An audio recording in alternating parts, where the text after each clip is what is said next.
सांब जरा शिव सांब जरा शिव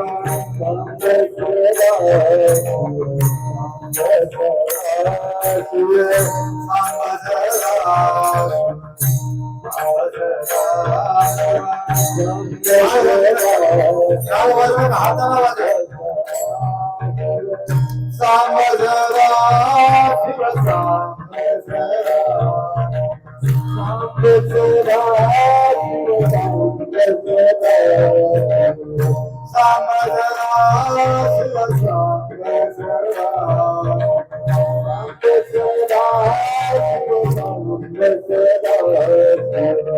शिवाय नमो नमः शिवाय शिवाय नमो नमः शिवाय शिवाय नमो नमः शिवाय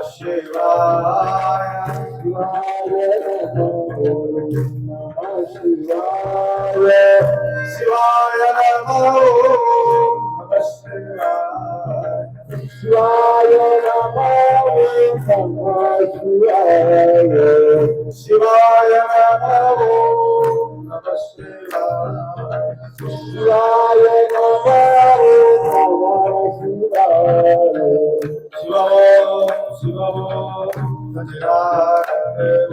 शिवाय सारे बाबा धरे शिवो सच्चिदानंद शिवाय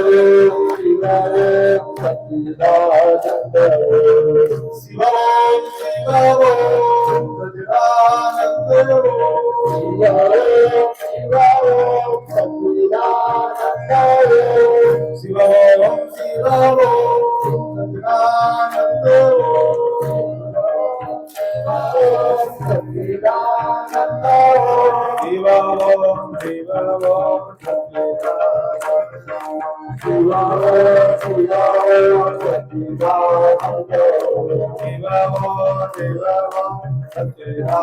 सच्चिदानंद शिवो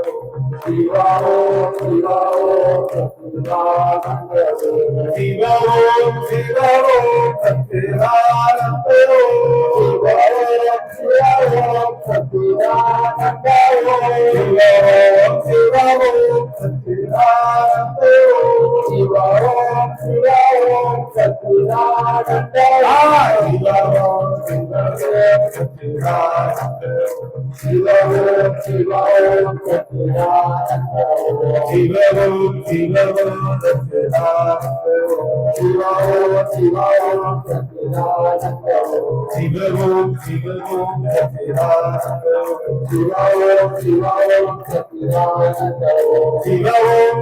सच्चिदानंद सच्चिदानंद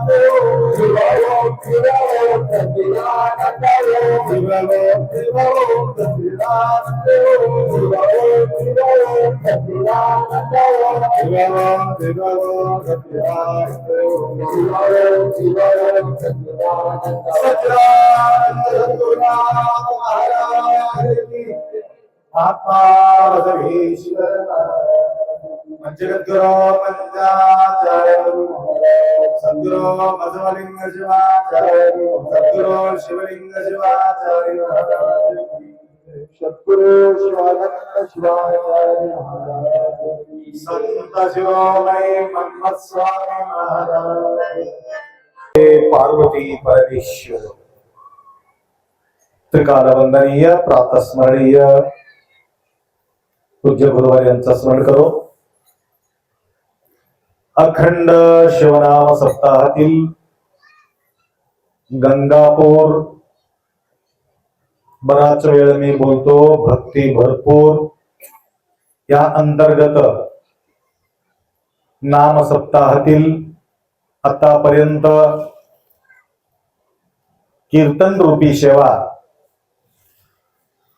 शिवभक्त परायण मलशटप्पा देवर्जन बरोबर आहे यांच्या सुमधुर वाणीनं या ठिकाणी आपण श्रवण केलं.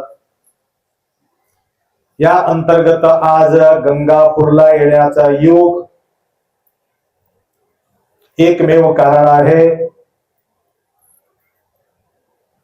बसव मित्रमंडळ अध्यक्ष शिवभक्त परायण कैलास बसवराज बिरादार यांच्या नितांत अटॅचमेंट आपल्या असल्या कारणानं उमाकांत तर करत राहते, परंतु तारीख काढल्यावर बोलत राहते.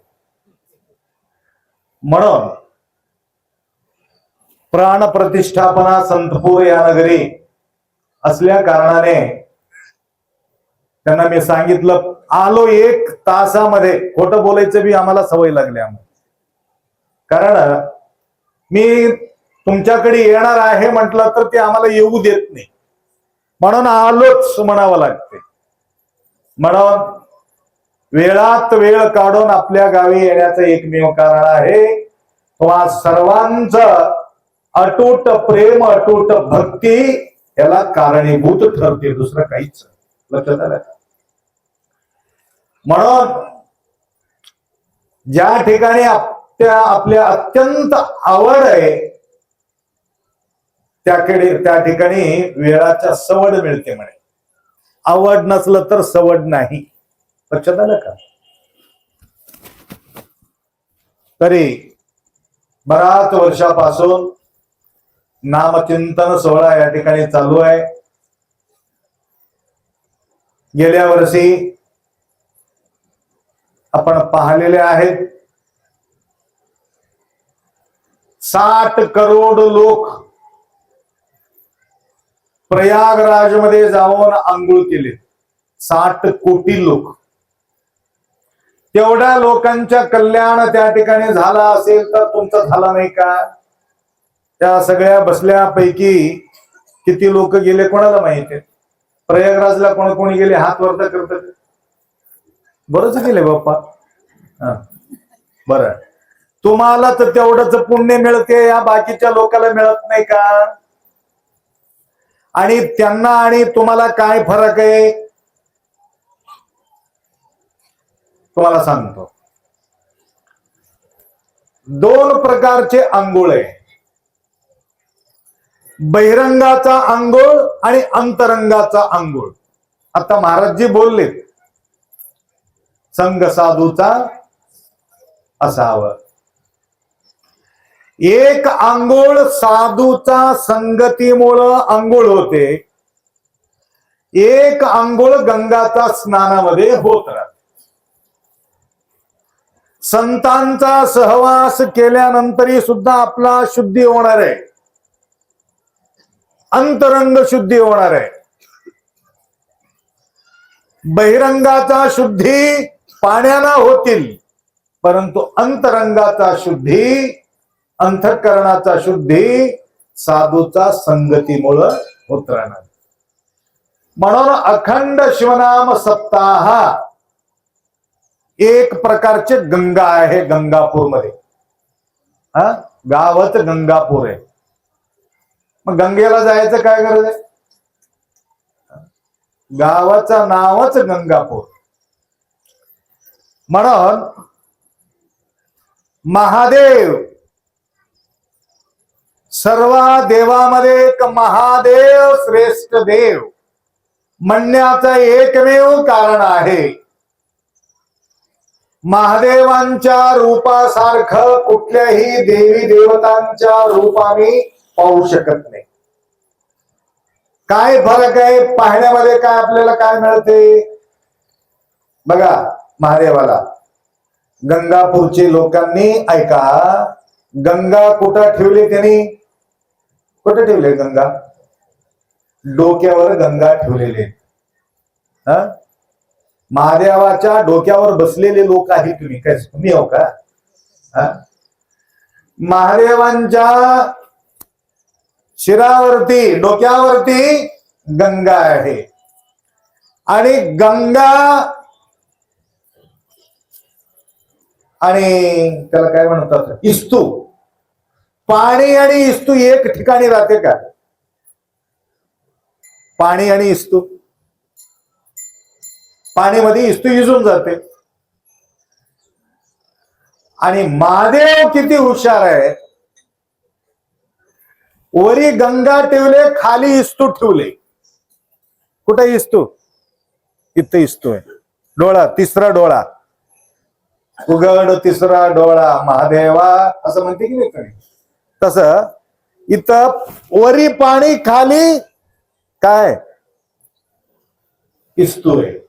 बघा, एक ठिकाणी ठेवून शांत बसलेले. बघा, अजूनही विचित्र गोष्ट आहे. विष आणि अमृत, विष आणि अमृत एक ठिकाणी ठेवलेले.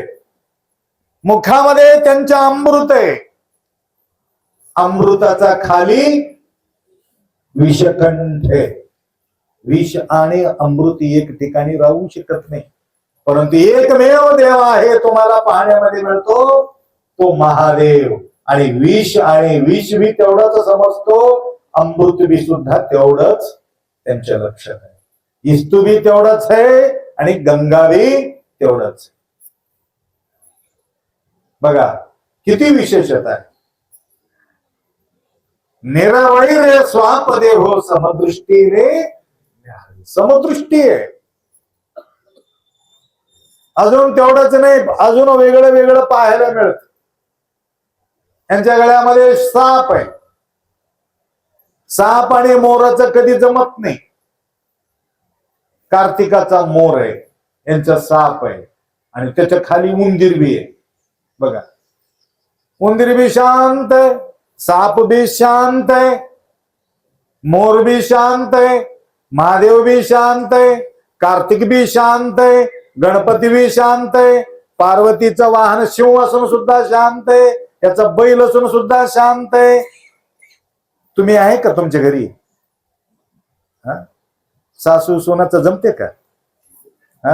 सासू सोन, सासरे, लेकर, कितीतरी गडबड गोंधळ.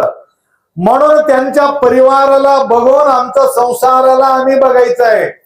तेवढा विषप्राणी सुद्धा एक ठिकाणी शांत चित्तानं आहेत म्हटलं. आम्ही मनुष्य होऊन मनुष्याचं जमत नाही.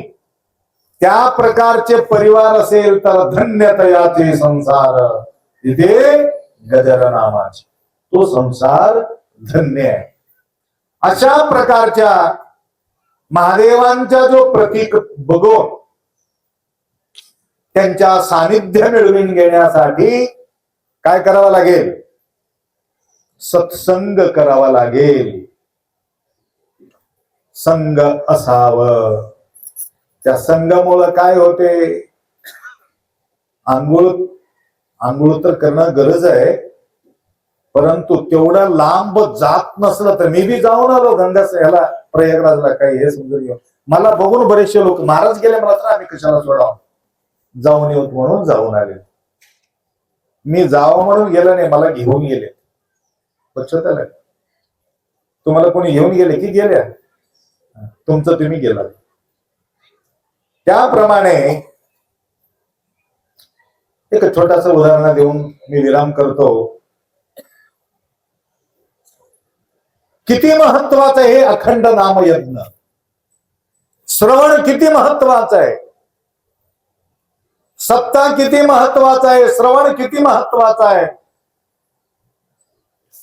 एक व्यक्ती, एक आंधळा होता, जो आंधळा माणूस फार ज्ञानी माणूस, रामभद्राचार्य आहे बघा. आता कितीतरी पुस्तक लिहिले म्हणे त्याने, 700 की 800 पुस्तक लिहिले. धीरेंद्र शास्त्रीचे गुरु रामभद्राचार्य, त्यांनीच आपल्याला राम मंदिराचा फैसला करून दिले ते, आणि काहीतरी प्रूफ सांगू. त्या प्रकारे सत्संगी एक व्यक्ती आणि एक गावामध्ये एक व्यक्ती मात्र तेवढंच श्रवण करत होता, बाकीचे येवो न येवो. निरंतर अखंड शिवकथा श्रवण करणारा व्यक्ती, एकमेव व्यक्ती, डोळा असणारा एक, डोळा नसलेले व्यक्ती सांगणारा, आणि डोळा असलेले व्यक्ती ऐकणारा.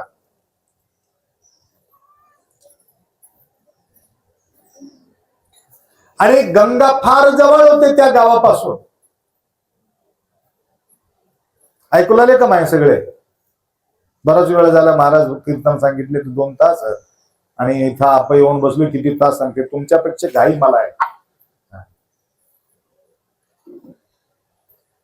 तिथून 1 किलोमीटरच्या अंतरावर, आता जसा तंबलूरला एक गंगा आहे, तिथूनच वाळू वगैरे येते इकडं तुमच्या रेती. 1 किलोमीटर. बरेचसे लोक त्या ठिकाणी गंगाच्या स्नानासाठी, बासर सरस्वती आहे ना त्या प्रकारचे स्नान करण्यासाठी जात होते. परंतु हे जे शिवकथा श्रवण करणारा, कीर्तन श्रवण करणारा, सत्संग ऐकून घेणारा व्यक्ती कधीच गंगाला गेला नाही. फक्त कधी विसर पडले नाही, 1 दिवस सुद्धा वाया गेला नाही सत्संगाशिवाय. सत्संग सोडून मला कुठं जायचं नाही. साधू संग असावं, संग साधूचा असावा. 1-2 साधू आले त्या गावाला. मुक्काम पडलं होतं. विचारले, इथं आमचं सुविधा होईल का या ठिकाणी? हो, होणार. कुठं? इथे एक पुण्यधाम म्हणणारा एक व्यक्ती आहे, सत्संगी आहे, फार सेवा करणारा व्यक्ती आहे, त्यांच्याकडे तुमच्या सुविधा होईल.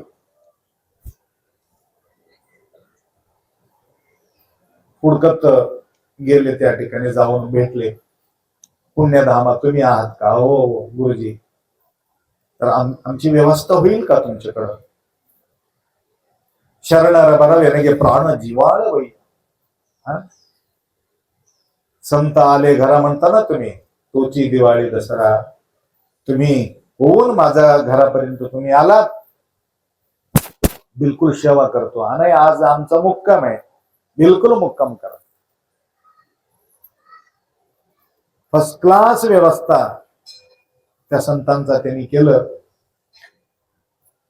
सकाळी सुद्धा प्रसाद करूनच जा तुम्ही जावा. कुठं निघालात? नाही, आम्ही गंगेला निघालो. सगळं पूजा पाठ झाल्यानंतर त्यांना विचारले, गंगा किती किलोमीटर आहे? 1 किलोमीटर आहे म्हणून म्हणतात, परंतु मला माहिती नाही किती. अरे काय मूर्ख म्हणावं.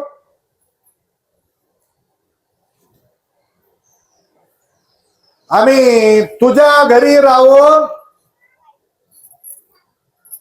फार नुकसान झाले आमचे. म्हटलं, एवढा जवळ गंगा असताना सुद्धा तू आंघोळ केला नाही.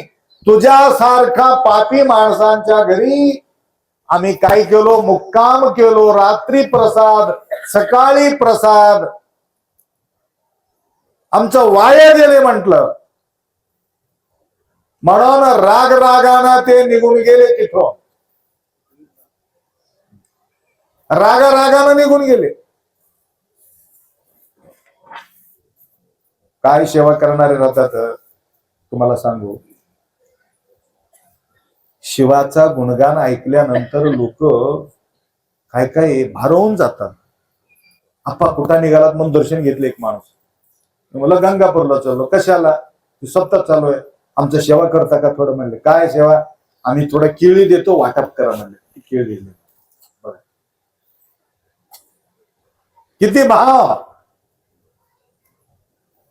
म्हणजे देवाचं नाव ऐकल्याबरोबर सेवा भाव त्या ठिकाणी निर्माण होते. ठीक आहे बापू, द्या म्हणलं. आमच्या गाडीमध्ये जागा बी नव्हती, तरी सुद्धा तुमच्यासाठी ठेवून आलो. काय करावं? काय सांगत होतो? आमचा सगळं सत्यानाश करून टाकला तुम्ही. काय नाव ठेवून घेतलास? पुण्यधाम. तू पापाचा धाम ठेवून घ्यायला पाहिजे होतं. असं म्हणून राग रागानं ते दोघं निघून गेले. होता किती किलोमीटर? किती kilometre? 1 kilometre.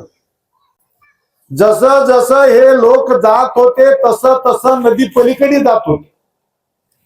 1 kilometre, 2 kilometre, 3 kilometre, 4 kilometre, 10 kilometre, 20 kilometre, 25 kilometre, 12 वाजून गेले, परंतु काय नदीचा पत्ता लागत नाही. आमच्या काढून काय पाप घडलं असेल. 1 किलोमीटर अंतरावर असलेले हे गंगा आम्हाला काय आढळत नाही. गळगळ रडू लागले.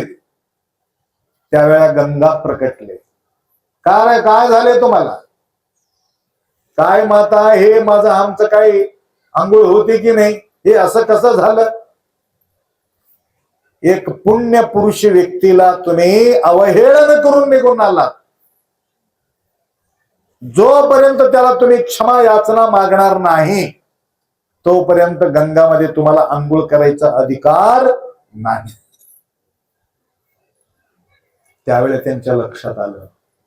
गंगा सांगितले, मी वरच धुतो, परंतु त्याने आत बी स्वच्छ आहे आणि बहिरंगामध्ये सुद्धा तो स्वच्छ आहे. त्यांच्या जवळ निष्कलंक स्वभाव आहे. या सुविद्या प्रदायिने. तुम्ही जावा, त्याला क्षमा करा आणि त्यांच्या पाया पडा म्हणून म्हटले. ते वापिस आले, येऊन त्यांच्या पाया पडले. म्हटलं, साधू महंत तुम्ही महाराज असं काम करू नका. म्हटलं, मी दररोज सत्संग करतो, शिवकथा श्रवण करतो, त्याकरता मला तिथं जायचं गरज भासलेले नाही. मी पूर्णत्व आहे. मला असं वाटत नाही की मी कुठंतरी कलुषित आहे. मला कधी वाटत नाही त्या गोष्टी.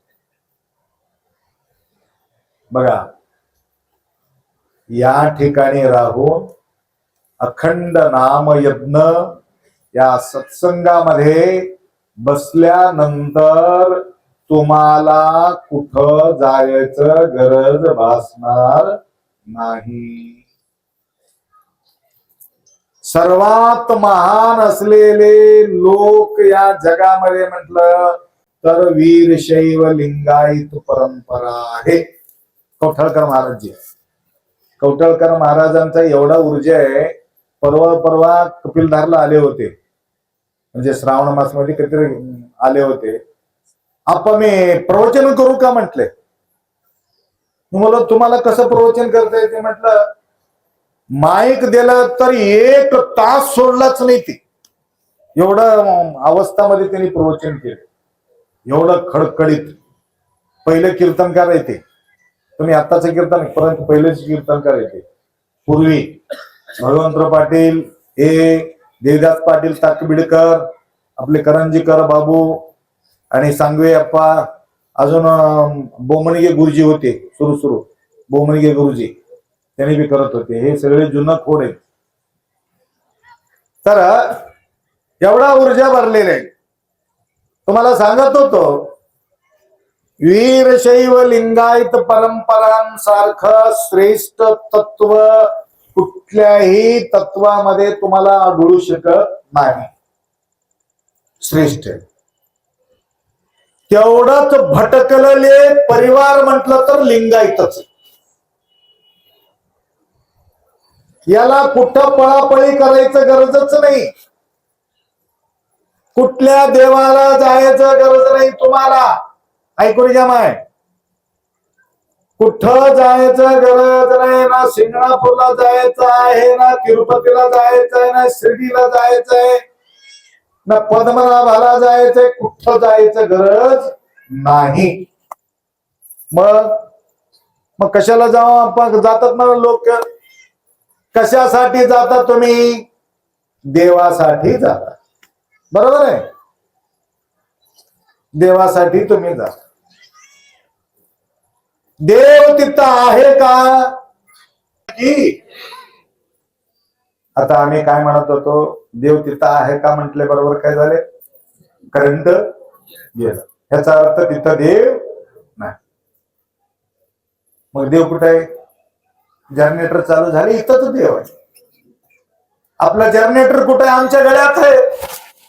तुमचा देव तुमच्या गळ्यात आहे, कुठं भटकायचं गरज नाही. तुमचा गुरु तुमच्या जवळच आहे, भटकायचं गरज नाही. तुमचा जंगम तुमच्या जवळच आहे, भटकायचं गरज नाही.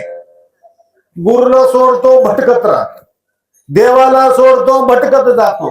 तो महाराज चांगलं दिसलं तिकडी पडलंच, हे महाराज चांगलं दिसलं ते तिकडी पडलंच. अरे रे रे रे रे, कुठं कुठं पळणार आहे तुम्ही?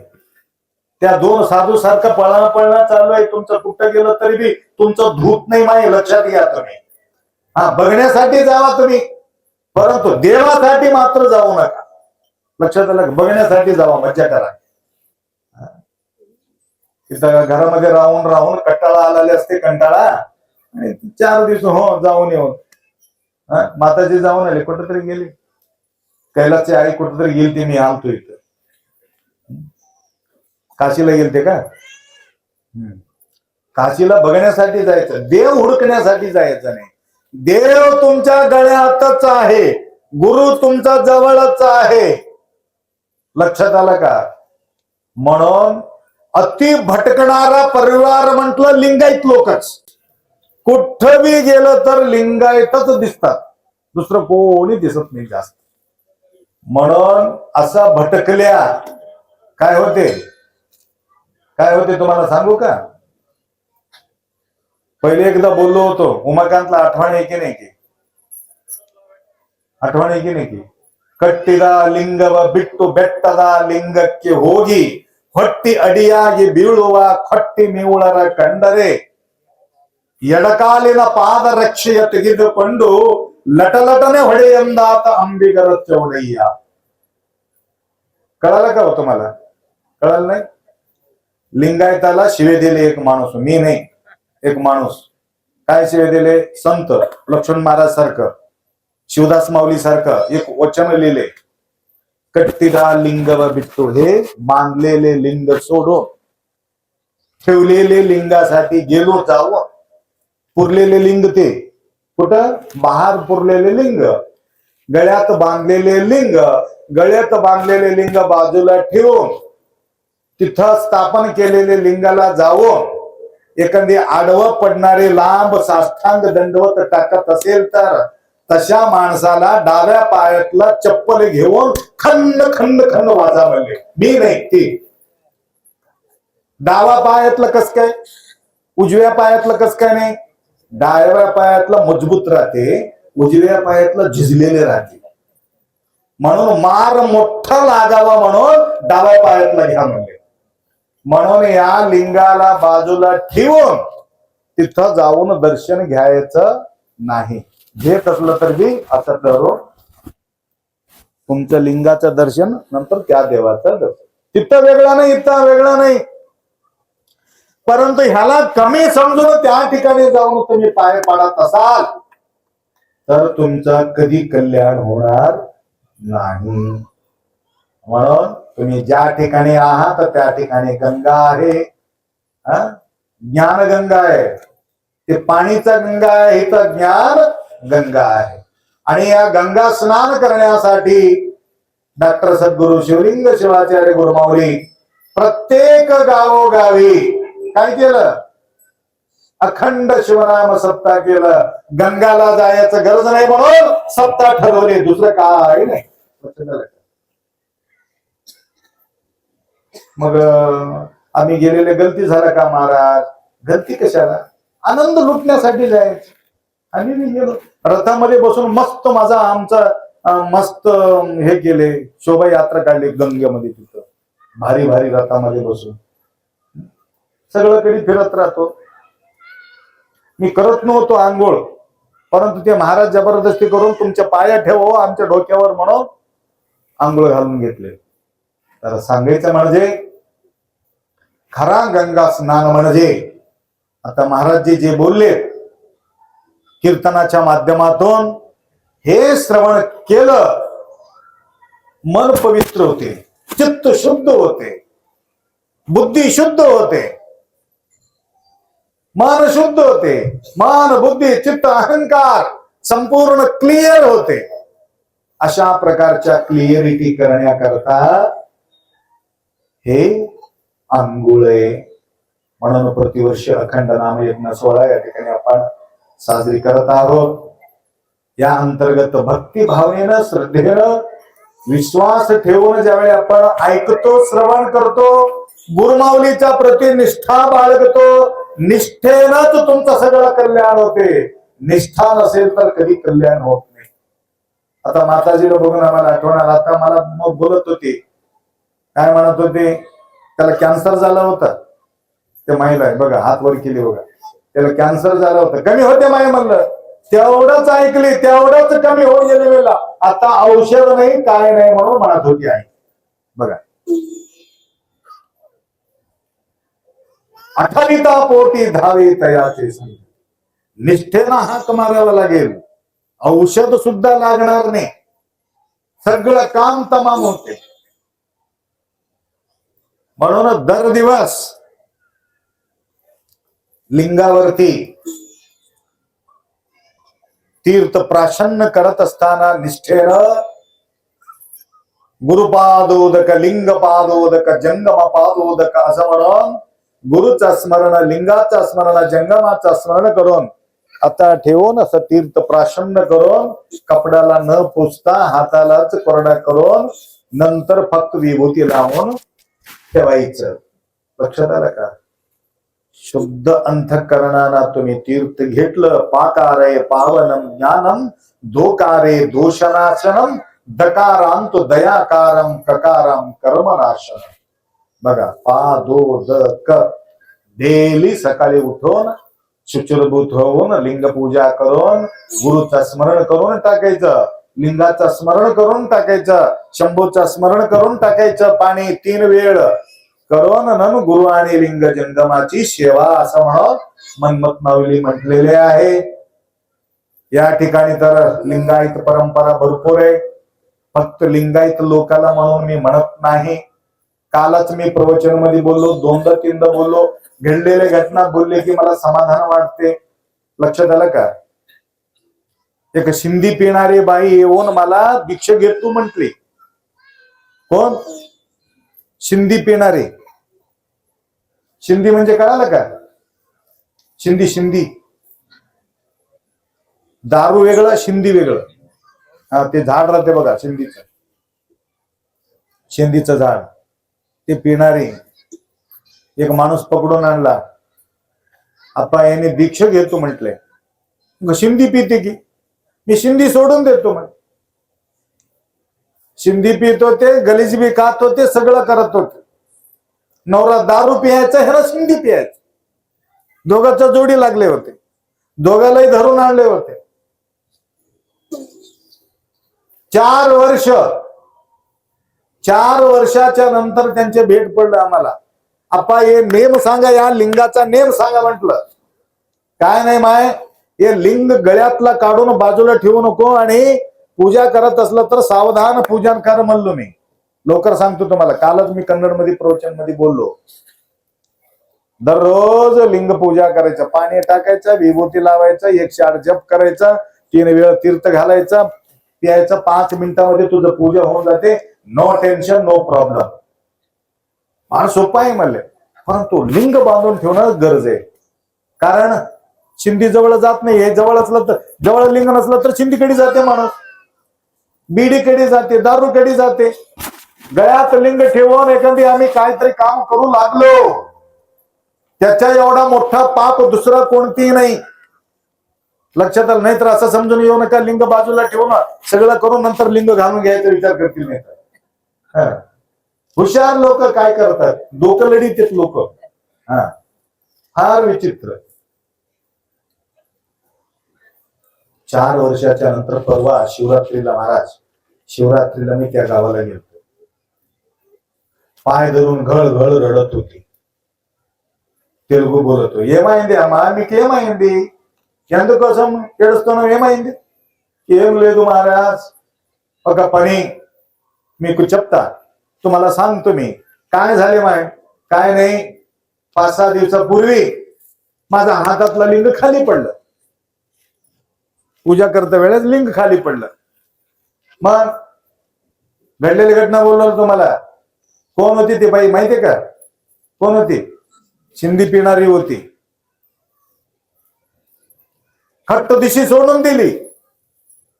नंतर लिंग पडून लिंग उडी मारत गेली. लिंग टन टन टन उडी मारत, अथवा आपटते नाही, आपटत गेली. कुठे गेली? लिंग गेलं एक दरवाजाच्या सांधीमध्ये जाऊन पडलं. माय दरवाजाच्या सांधीमध्ये पडलं. कुठं पडले म्हणून असं वाकून बघितली. वाकून बघता वेळेस त्याचं पोरग फाशी घेण्याचा प्रयत्न करू लागला आणि बघितले, अरे माझं पोरग फाशी घेऊ लागले म्हणून बोंबलत बसले. यारे यारे म्हणून दरवाजा मोडून टाकल्या, उडी मारणार. फक्त दिशी पकडलं आणि त्यावेळी त्यांना वाटलं लिंगच मला यापर्यंत घेऊन आले सजीव होऊन म्हणून म्हटले. तुम्ही दगड बांधलो असं बांधलो समजून घेऊ नका. लिंग म्हणे धोंडा धोंडा, किडा पडो त्याच्या तोंडा. लक्षात आलं का? निष्ठेनं पूजा केल्यानंतर हे लिंग सुद्धा रूप धारण करते. हे घडलेल्या घटना 6 दिवसाच्या पूर्वीच्या गोष्टी बोललो होतो मला. 4 वर्षापूर्वी दीक्षा घेतली होती. ती एवढा सावधानपूर्वक लिंग धारण केली होती. लिंग दिसणं गेलं, जीव ध्वस्त करायला पाहिजे तुम्हाला. लिंग गेलं तर गेलं, दुसरं लिंग घेतो की मी, असं जमत नाही माय. लक्षात आलं का? म्हणून अशा प्रकारच्या निष्ठा बाळगणारे तुम्ही मंडळी, तुमच्या जवळच देव आहे, तुमच्या जवळच गुरु आहे, तुमच्या जवळच लिंग आहे, हे सोडून भटकायचं नाही. सत्संग ऐकण्यासाठी जावा, नको म्हणणार. परंतु ह्याला बाजूला ठेवून, खुट्टीला अडकून टाकून, मडक्यामध्ये ठेवून टाकून तिकडे भागमभागी तुम्ही केलं, अंतरपिशाची होईन जाईल. अंतरपिशाची म्हणजे कळते का तुम्हाला? ना तिकडी ना इकडी, आतच लटकून राहणे, अटकणे, लटकणे, भटकणे असं काम होऊन जाते. म्हणून निष्ठापूर्वक, श्रद्धापूर्वक आई फक्त माऊलीच्या शब्दावर विश्वास ठेवली. आज तेवढा भयानक रोगमुक्त होऊन गेली तिने माय. त्या प्रकारे तुमच्याही घरामध्ये सुखशांती समाधान पाहिजे असेल तर महादेवांच्या परिवारासारखं सगळं मिश्र असून सुद्धा शांती फार महत्वाचं आहे. त्या प्रकारे आज आता आमचा कामधेनू गोशालामध्ये विभूतीचा कारखाना तयार केलो. शुद्ध गाईचं भस्म त्या ठिकाणी मिळू लागले आणि येता येता सगळं काढून घेतले. एक माणूस बॉक्सच घेऊन गेला. त्यानं एक घेऊन जाईल, गंगापूरला चाललो. नाही गंगाला नंतर जाईल, आम्ही घेऊन जातो म्हणून घेऊन गेला त्यानं. मोठा बॉक्स होत. तर आता धूप शिल्लक राहिले. गाईचा गोबरापासून बनलेले धूप आहे आणि त्याच्यामध्ये काडी वगैरे काही नाही, डायरेक्ट तुम्हाला लावता येते. कोणाला गरज असेल तर शुद्ध केमिकल मुक्त धूप आहे. तुम्हाला कोणाला पाहिजे असेल तर गाडीजवळ मिळणार आहे.